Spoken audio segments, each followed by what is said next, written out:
வணக்கம். என் பேர் விஸ்வநாதன்.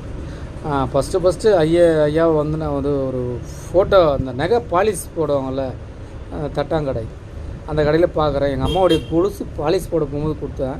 அதுக்கப்புறம் பார்த்தீங்கன்னா எனக்கு தோணுது, இவர் யார் இவருன்னு கேட்குறாங்க. அந்த தட்டான்னு சொல்கிறாரு. இது வந்து ஒரு உண்மை சம்பவம். எனக்கு அந்த இழுப்பு தன்மை ஆகுது ஐயா ஃபோட்டோ.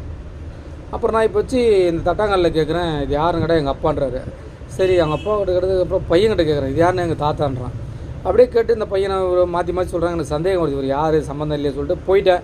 அதுக்கப்புறம் பார்த்தீங்கன்னா வாழ்க்கையில் ரொம்ப பிஸி. நான் அப்படியே ரொம்ப பிஸியாக அந்த வேலை கம்பெனி அப்படியே போயிட்டு இருந்தேன். அப்புறம் சில நாட்கள் வந்து பிஸி ஆகிட்டு அப்புறம் திருப்பி ஐயாவை பார்க்கக்கூடிய வாய்ப்பு வருது. வந்து ஐயாவை பார்க்குறேன். ஐயாவை பார்த்துட்டு வந்தவொடனே சொல்கிறார், உங்களை தான் எதிர்பார்த்துட்ருக்கேன் வாங்கன்றாரு. என்கிட்ட சொல்லி அனுப்பிச்ச மகான் வந்து அவர் வந்து ஒரு பெரியவர் வயசில், அவர் மகானை அது முயற்சி பண்ணார். அதுக்கப்புறமா அப்படி போயிட்டு இருந்தது.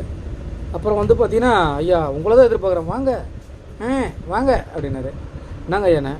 அப்புறம் சொல்கிறார், ஐயா போயிட்டு நீங்கள் நாளைக்கு காலையில் வாங்கன்றாரு. நாளைக்கு காலையில் வரேன். காலையில் வந்து போயிட்டு அப்புறமா ரொம்ப அடிக்கிறாங்க ஐயா. அப்புறம் ரொம்ப திட்டுறாங்க. இவன் என்னடா சொல்கிறத கேட்க மாட்டான், அடாடாடாடா இவன் சொல்கிற பற்றி கேட்க மாட்டான். சரி, கொஞ்ச நேரம் பிரேக் விட்ருவார். திருப்பி போயிட்டு நாளைக்கு வாங்கணுவார். நான் அது போல் வந்துட்டே இருந்தேன். இது மாதிரி நிறைய விஷயங்கள் ஐயா வந்து நிறைய மிராக்கிள் பண்ணியிருக்காரு.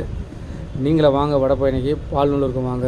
வாழ்க்கையில் நீங்கள் வந்து ஐயாவுடைய ஆசீர்வாதம் பெற்று எல்லா மக்களும் முன்னேற்றப்படியாக வாழ வேண்டும். என்ன தான் கர்மா இருந்தாலும் ஐயா வந்து பார்த்தா அந்த கர்மாவுடைய குறையிறதுக்கான நிறைய வாய்ப்புகள் இருக்குது.